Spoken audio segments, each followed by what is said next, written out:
Glenn asked us to just share a few things that as we kind of stepped back to look at some of the things that have been impactful in bringing change in our kind of context here at Purpose Church. And so Greg and I are going to tag team, and I'm going to share for a few minutes, and then he'll share for a few minutes, and then we're going to just open it up to Q&A. The first thing I wanted to talk about was first impressions. Like you all know, it's like the first 7 seconds, right? You make an impression on people as they figure out who you are, your name, what they make a judgment call based on that. And so not only does that happen with people and our names, but it actually happens with our churches and our church names and what we put forth. So I was thinking this church up here was really doing a great job at figuring out how to put their best foot forward and make a good impression on people. But when I found this one, what was even funnier to me is that not only did they figure out how to do this, but then a church decided to copy the sermon series, and a different church adopted their strategy as well, just to make that really good first impression. So as we started thinking about, in our own context, some of the things that really needed to change as we began to figure out how God was going to position our church for the future and for future growth, was really looking at our name. Our name was something that, we know in Scripture God would take people like Abram and Sarai and really give them a new name with a new purpose. And so this is actually a biblical concept to figure out when a name change needs to happen. And so as we were looking at that, we started looking at what our original name was, which was First Baptist Church of Pomona, and how it was throwing up some roadblocks in our context of reaching other people. And so our kind of history of our name, we began almost 150 years ago. We're going to be, in the year 2020, we are going to celebrate our 150th anniversary. And so we are an ancient dinosaur. We have been around a long time. And we have had the privilege of seeing God rise up a fresh generation of leaders for over 150 years that have continued to minister in this context, grow the church, and move it forward. And so our history is that we kind of went from First Baptist Church of Pomona, then we started to shorten it. We went to Pomona First Baptist. Then we got really hip and we went to PFB. We just went by the acronym. So we really knew what we were doing there. Then we began to feel the Spirit move that it was time to actually make a big change and change our name. But we were a little gun shy to let go cold turkey with the whole thing. So we brought in this really awesome slash. And so we were PFB/Purpose Church for a while. And I think we just kind of hoped the PFB would eventually fall off. And eventually we had to, just pull the plug and make a clean cut, and we went to being Purpose Church. And so that is one of the things that has been very instrumental for us, is actually having a name change. That's one of the things that we felt really gave us some momentum. And it has been surprising to us actually to even see how much that God has used our name change to bring change within our own context in our community. It has given us all kind of a fresh eyes to look at our ministries, and almost given us permission to reinvent some of the things that we had always done. It gave us permission to start wrestling with some of the things that we've always done, but if we'd always had that name and we could change that, then what else could we change, and how could God use that? And so the way that we became Purpose Church was we worked with an outside company, and we asked them to help us find a name that the URL was available, because of course that's super important, but also that was really helpful for people as they could navigate faith questions in their life. And so one of the ones, as they learned about our church, was giving us that name, Purpose. And we at first thought, gosh, it's kind of vanilla. Do we really want to just be Purpose Church? It's not as hip and cool as so many other names that are out there. But the more we wrestled with it, the more we thought, this is a really cool name for us, because it helps us with what our mission is, to give people purpose in Jesus. And so we've had a lot of fun being able to hear people's stories, especially millennials and people maybe even in college context now, that are searching for purpose in their life, and they're wrestling with questions of faith and God, and they start Googling church, faith, purpose, and our name pops up, and We've had people come to our church purely because of the name that they've found online. So that's been a really exciting thing and way that we've seen God use a name change, something that we had no idea that would be so transformational in our kind of trajectory for the future, has been such a tremendous blessing for us. The next thing I wanted to mention was something that you guys are all very familiar with, thanks to Tom Mercer, is oikos. But this really is what we always joke about all the time, our favorite Greek word. And it has been a really important strategy for us to not only adopt this, but also to continue to use it in our context, to continue to bring it before our people and talk about what oikos is.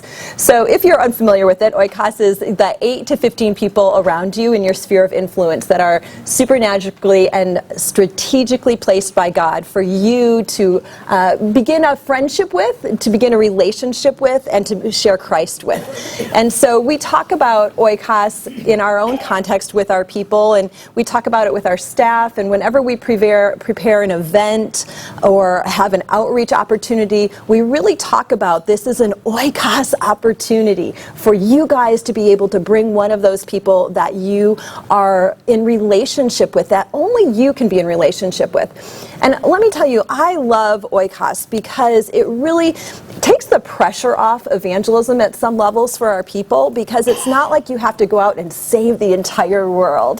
Rather, it is the people that you are really in relationship with. And for me, that has been so wonderful to get to be able to talk with my kids, and as my kids are in public school, so we have a lot of opportunities to interact with non-Christians and build relationships with families. And the verse that's probably the most important verse to me right now, I keep this on my desk, this is something that God has just really put on my heart, is that we should not make it difficult for the Gentiles who are turning to God. And it just breaks my heart when churches are doing things that make it difficult for people to come into an understanding of who Jesus is and how Jesus makes your life better and how you can be better at life because of Jesus. And so oikos, I think, is a really simple strategy, and it's one of the things that's been helpful to us to propel our church forward and continue to allow us to multiply and grow and empower our people to do evangelism in a very simple, easy, natural context that won't overwhelm them and doesn't make them need to feel like they have to know every answer. They just need to be able to share their life and to share their story. The next thing I wanted to share was the idea of putting lipstick on a pig. We are a very old campus, and so, depending on who comes in here, we had a very big name person come in and perform, and I was very excited she was here. She packed the house. We had a full house, and I invited her to come back a year later and see if she would come back, and she was like, "Oh, I remember your church. It looks like a crack house." I'm like, "Oh, awesome. That's how you remember our church.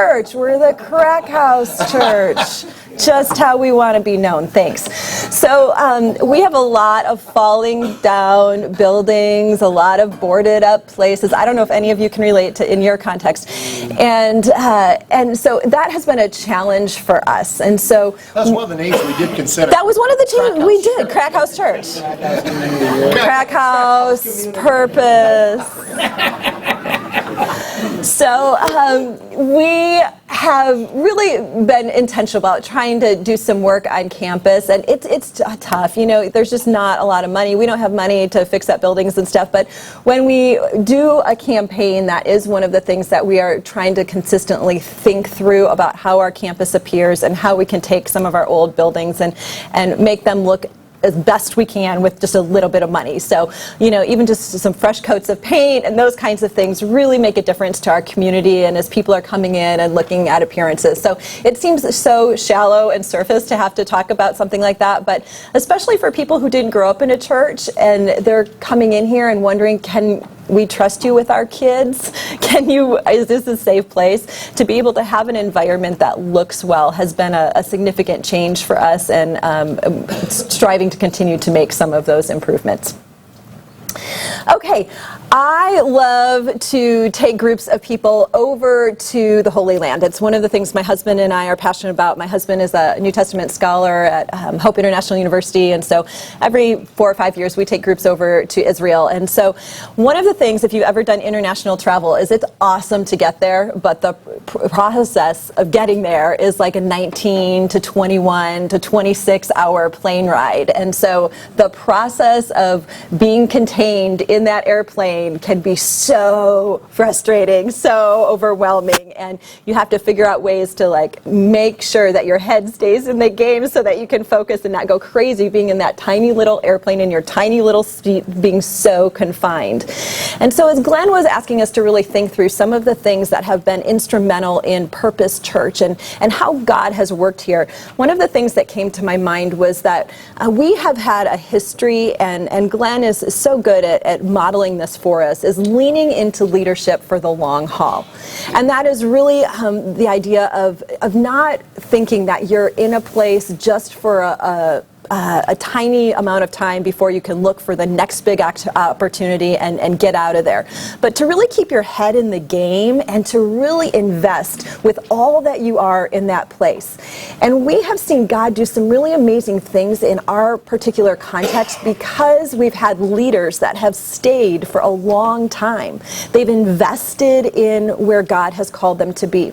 And I wanted to walk through some of the benefits and some of the blessings that I've seen God pour out because of that faithfulness. Now, one of the funny things in our church is there's our fearless leader there staring up into the heavens. But if you can see our worship center, those lights up there, when our worship center was built in the 80s, the genius architect did not have a good plan of how to change our lights. And so the old light bulbs that were put in the 1980s, anytime a light bulb went out, to change that light bulb, you had to put scaffolding. You'd have to scaffold up, and we'd have to have like a whole team to change one light bulb. I mean, there's so many Baptist church jokes about how many people it takes to change a light bulb in our worship center, because it really did. It was such a pain. So when we were able to change all of those lights out to LED, it was a significant lighting change for us. It has totally made a difference.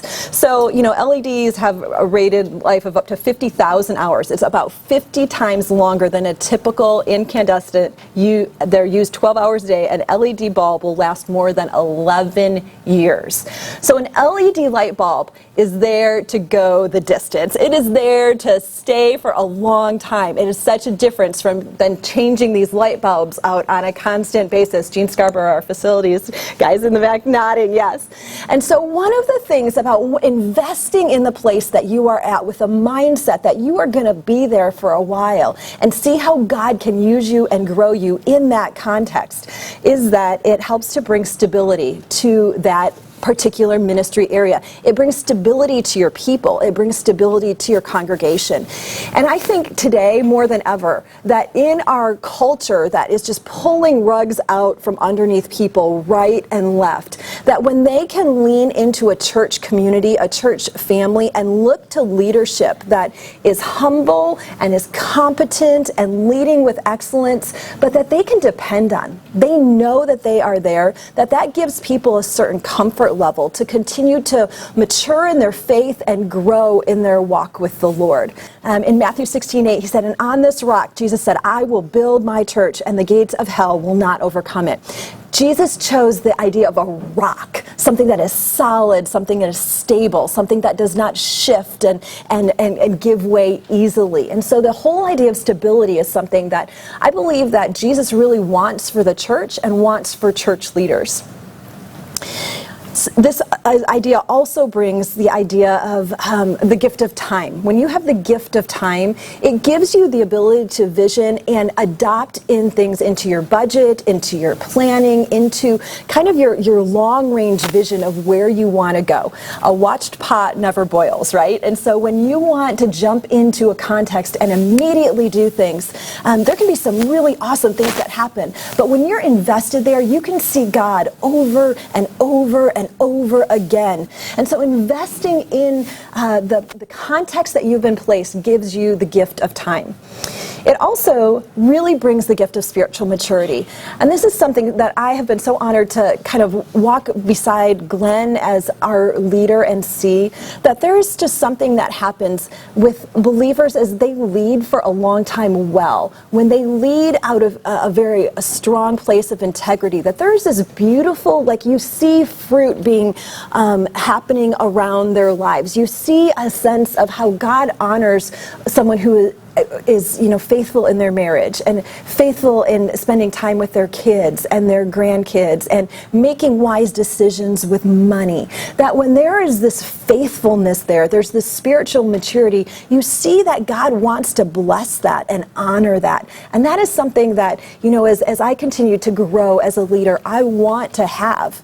And God honors that when we are invested in that way. And then the last thing is the idea of bearing fruit, because bearing fruit is something that we all want to have happen in our ministries. And when we're invested and we stay the course, that we're not living for the dot, but we're living for the line. Those are just a few of the qualities that I have been really overwhelmed with in the last few years that I've been here, to be able to see how God honors that idea of really sticking to where you're planted and allowing God to utilize you in the midst of that. Okay, so Greg and I are going to share kind of talking about this idea of getting people on the bus and off the bus and what that looks like. So I'm going to talk about getting people off the bus and how you get the right people on the bus and how you get the wrong people off the bus. Part of leadership in the church, and you guys know this as well, it can be so challenging because it's not run like a business or a corporation. So many churches feel like a family, and because of that, it makes transitions really, really difficult.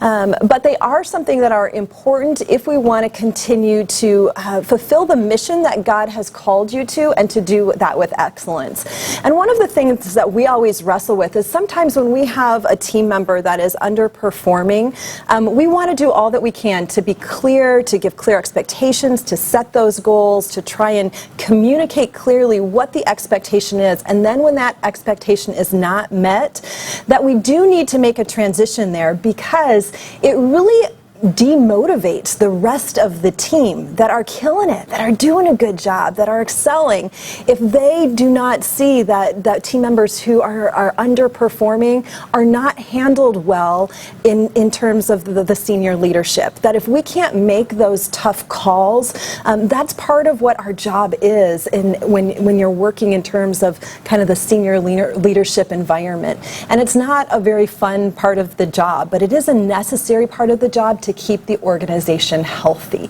And so we have found that not only making the calls to get the right people on the bus, but getting the wrong people off the bus are equally as important, and to have a strategy and a system to do that kindly, graciously, but effectively for the health of the church as well. Because not only are we responsible for doing that with an individual, but we're responsible to all the families that God has called us to shepherd. And so that means that we owe all of those families excellence with how we steward the money that they give us, and for the responsibilities that they have given us to lead them spiritually in those areas.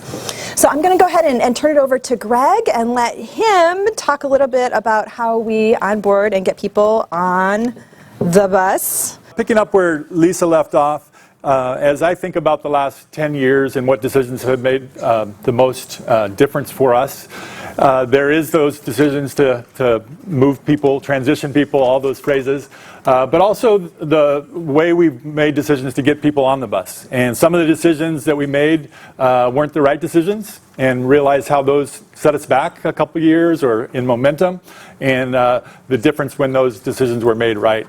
I think of lots of decisions, but with our senior adult ministries, our student ministries, over the 10 years, we made a decision that ended up being kind of a strikeout, and then we made a decision that was a grand slam in both of those positions. And again, the difference, both the bad decision and the good decision has made in our ministry have been profound. And so I would just say, and realizing in our decisions, some of the best decisions we made have been to hire from within, people who have shown that they have the abilities and the right position for that. Others have been somebody to bring in something new that we didn't have here. We just welcomed our newest staff member, JT, here for our student ministries. And so we've had both of those. We've had positions where we knew we were searching for a senior adult minister. We knew we were searching for student ministries position, and others that just emerged. Our justice pastor was somebody who just, we saw an opportunity to get somebody on the bus that we didn't have a position for, and she started in a small position and now has such a profound position on our guest services and justice ministries. So it hasn't been a formula that we follow. I'm not here to give you a formula, but I think in your context, make sure the right people are in on those decisions. I think the biggest mistakes that we've made and others make, I think, is firing too slowly or transitioning people too slowly and hiring too quickly. I was just talking with Evan, and I know they're in a search, and that often we want to fill that gap, and that's when we make those decisions. So there's different ways to do it, bringing along consultants or others to help you with that process, or just getting the right people in on those decisions, and take your time. The next thing I want to talk about is developing a discipleship pathway when no one's asking for it. As we look at the kind of the overall heading here of making the kind of decisions that aren't necessarily easy or popular or what everybody's asking for. And so I want to spend most of my time talking about this. Dallas Willard, I think we have a quote from Dallas Willard here. And when you talk about discipleship, it's a good place to start. He says, every church should be able to answer two questions. What is your plan to make disciples, and does your plan work?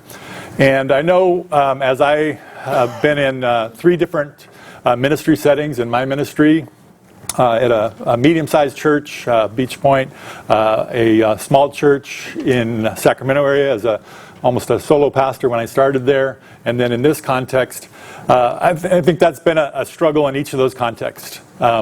Most of the time not really having a plan, and then when we had plans, seeing them not work and continuing to kind of shift those plans to try to find something that worked. And so as we start this section, I think, kind of answering those questions for your team. What does that pathway look like for you, and is it working? Do you have one, and is it working? And so, we were in a place, again, where it wasn't like people were saying, we need a new discipleship pathway. We had some great successes.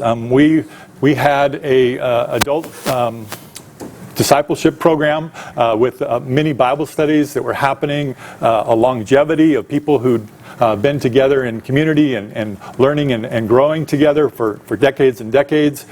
We had a great one-to-one discipleship plan that Lisa wrote and implementing there. We had people coming to the church. But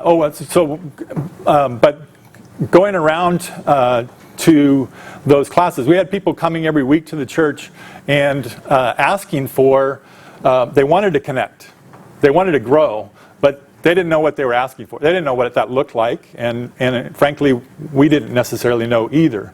And so I spent some time, I went around to all of our adult groups, our adult life groups, and I did a survey and just asked 3 questions of how many people in this group or this class have been to the church a year or less? How many 5 years or less? How many 10 years or less? And then how many of you have come to Christ in the last year, in the last 5 years, in the last 10 years?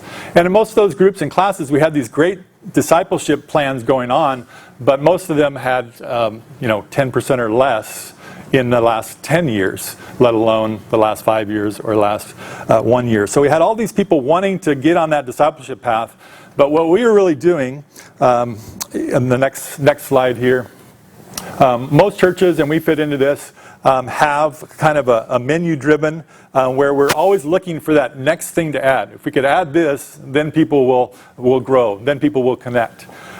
It's driven by a curriculum, something that you learn. We were on a very educational discipleship. For those of you who've been around for a while, what did we call our discipleship person in the past?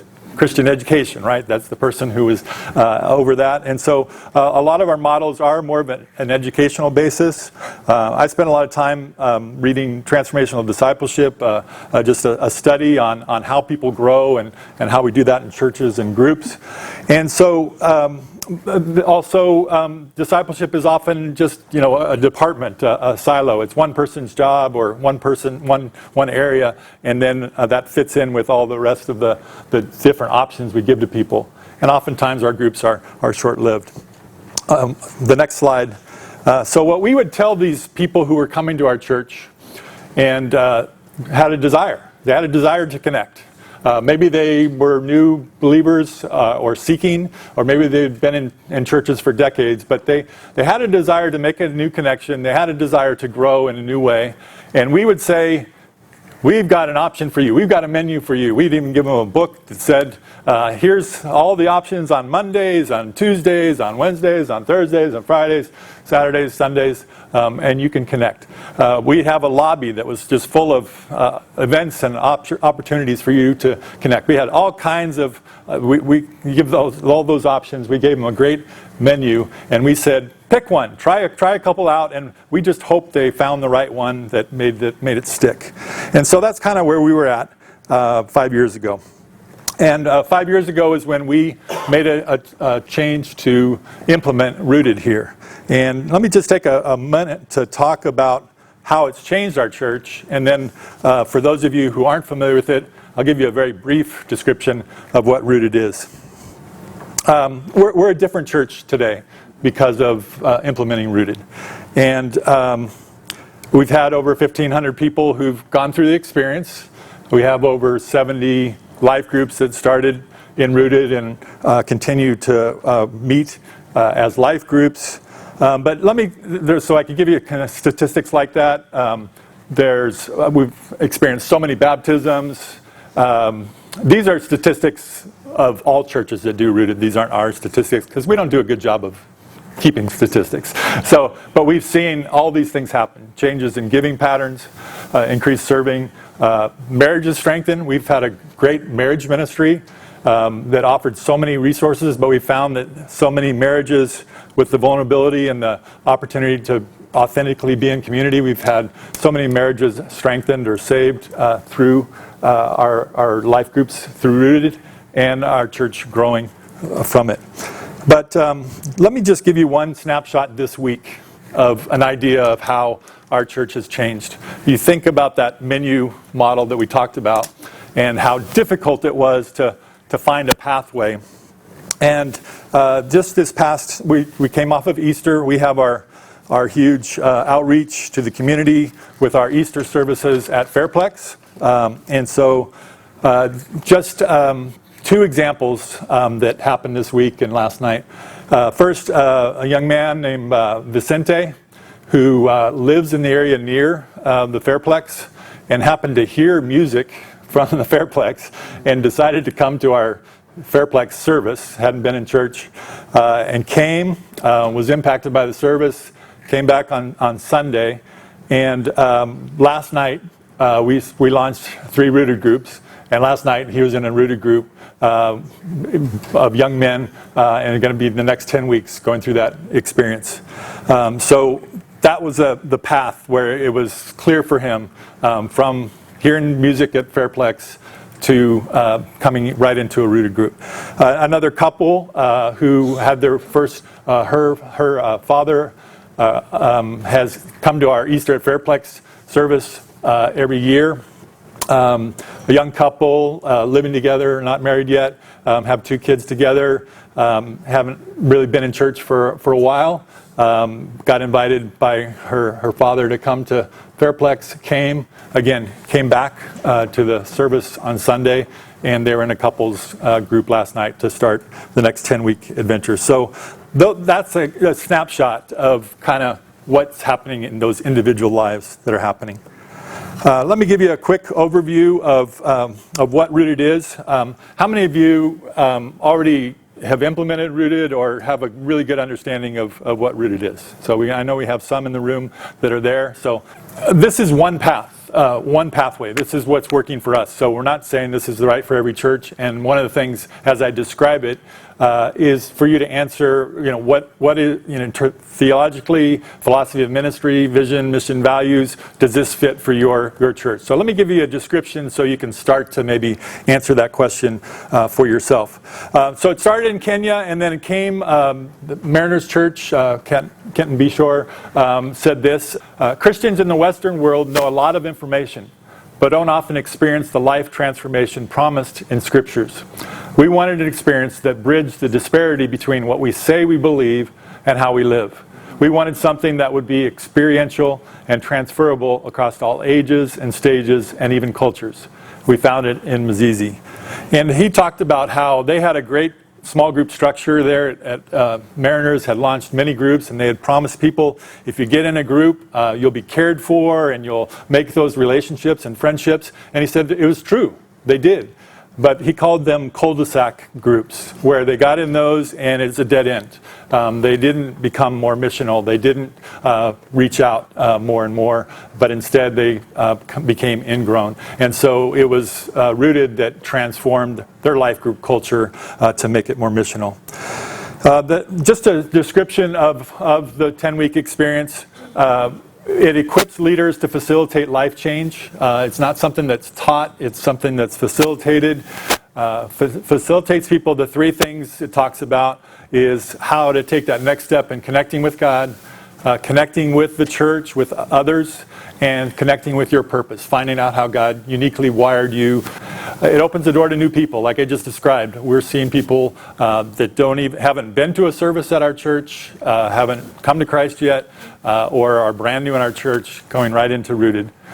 And activates and mobilizes followers of Jesus to serve and lead. We're finding in our community outreach service, in our ministries in our church, that people are moving into service, and that's a huge part of it.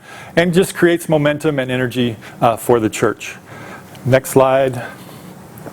It's action-oriented. It's high demand. As he described, there's not a big cost to the church to do. It's not a video-based thing or anything that you have to, financial cost. But there is a cost in terms of investment into really deciding to go all in with it. And for the person who joins, it's a big jump. So it really invites them into a step that's going to make a major difference in their life. And that's what draws people into the experience. So there's daily readings, the cost of it. We don't charge near as much as Mariners does for theirs in our context. It involves risk, vulnerability. We have lots of people who get into Rooted who the idea of being in a small group is the last place they ever want to be.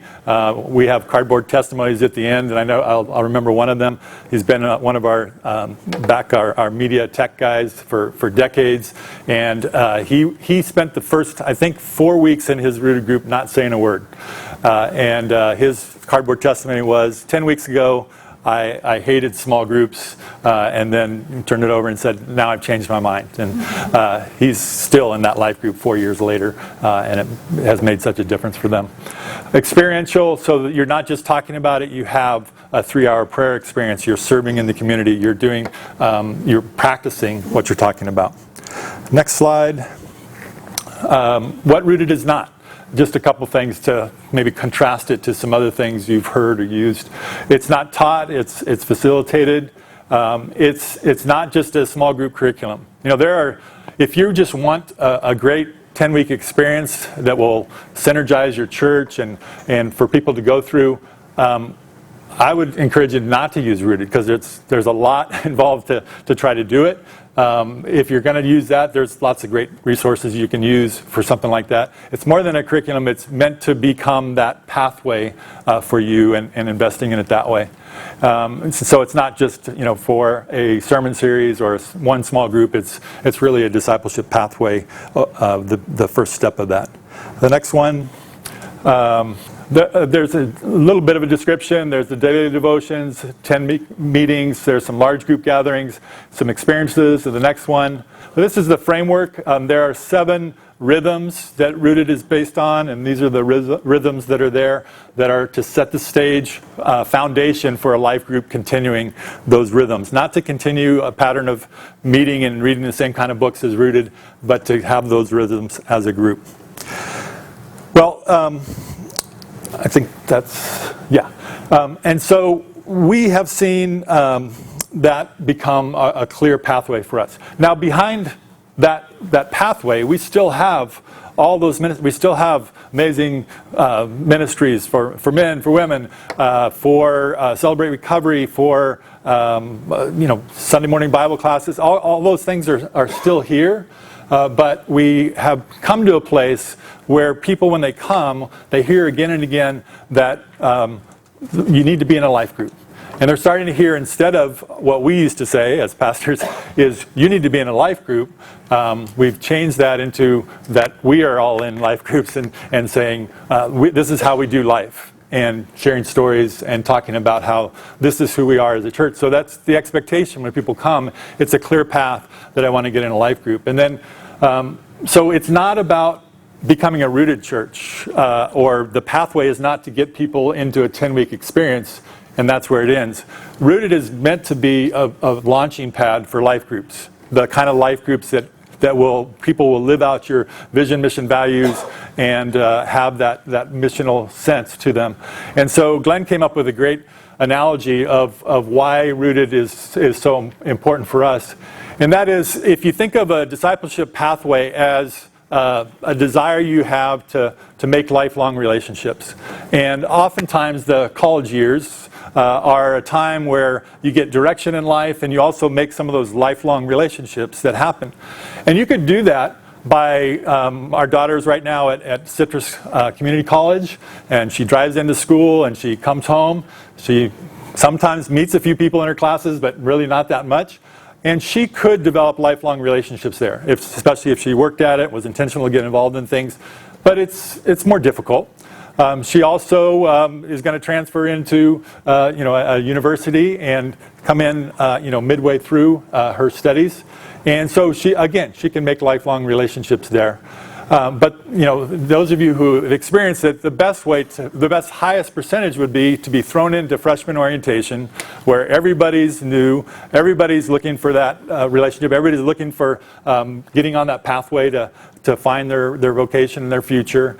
And it's intentional what happens in that environment. And so we say, in a sense, Rooted is that freshman orientation for our discipleship path. It's that place where we feel like the highest percentage of people are going to have that experience that puts them on that pathway in a way that builds those lifelong relationships and also puts them on a trajectory to continue to grow.